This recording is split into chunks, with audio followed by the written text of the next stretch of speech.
Bonjour.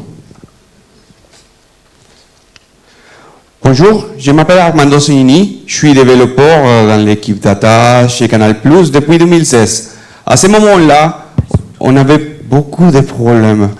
On passait beaucoup de temps à faire de la maintenance, des 10 plans, alors il faut projet. On arrivait aussi à avoir des problèmes de reprises de longues,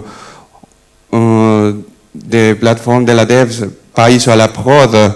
Et c'est difficile de travailler comme ça. On se disait, qu'est-ce qu'on peut faire avec toutes ces machines qui posent autant de problèmes? Bon, we're gonna kill them. Why not?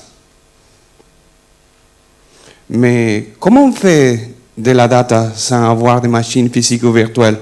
Bon, je vais vous expliquer comment, en faisant du serverless, vous pouvez optimiser votre temps en développant plutôt que faire de la maintenance. À l'aide de deux exemples. Le premier, la validation de la donnée. Le deuxième, une application B2B qu'on a développée pour envoyer les audiences de notre collection OTT, ça veut dire iOS, Android ou PC, vers Médiamétrie. Chaque fois qu'un utilisateur Canal+ fait un événement sur son portable, sur l'application MyCanal, et on envoie cet événement vers les systèmes opérationnels.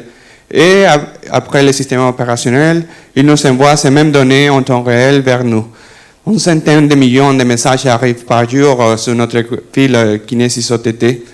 Et Kinesis est un fil où des producteurs peuvent écrire la donnée. Elle reste lisible pendant 7 jours par des consommateurs. C'est vraiment facile à configurer, vraiment facile à escaler et surtout pas d'administration, pas de ressources humaines. Après, chaque fois qu'un événement arrive, on peut déclencher une fonction lambda. Une fonction lambda, c'est un morceau de code déclenché à la volée. On paye presque rien. Et c'est déclenché par presque tous les services de AWS. C'est escalé de façon automatique. C'est vraiment cool qu'on peut, par exemple, dupliquer la taille de Kinesis et on duplique automatiquement le nombre de fonctions lambda qui s'est branché à elle. Et il a aussi des auto-retraits. Alors, on utilise cette fonction lambda pour valider si la donnée en JSON, par exemple, est-il valide. Si ce n'est pas le cas, on l'envoie vers la file Kinesis KO où on branche un service qui s'appelle Firehose. Lui, il nous sert pour écrire de façon automatique sur différentes sources, par exemple Elasticsearch ou, dans notre cas, sur S3. S3, c'est un stockage illimité et c'est aussi le corps de notre data lake.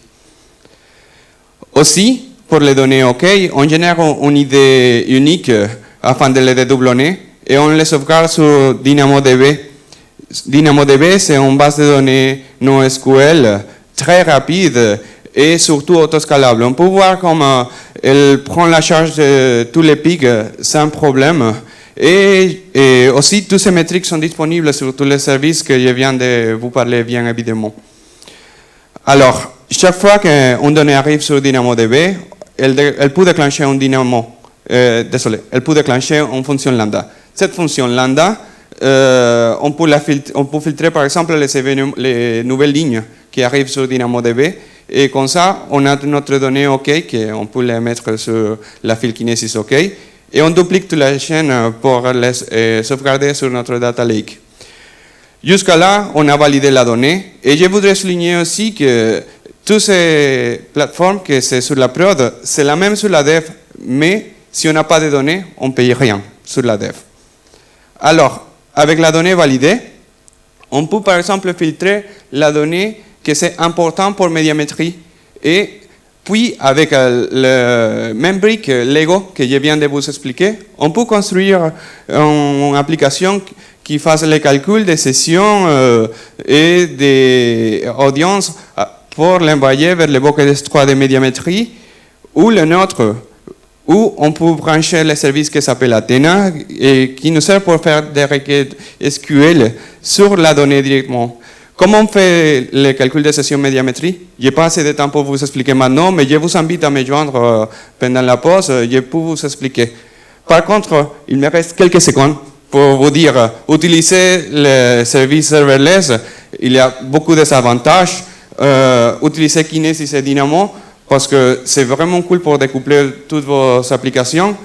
Et suivre vos factures, c'est vraiment important de ne pas l'oublier. Et je vous invite à aller sur le site d'Amazon pour plus d'infos. Merci. Gracias. Merci.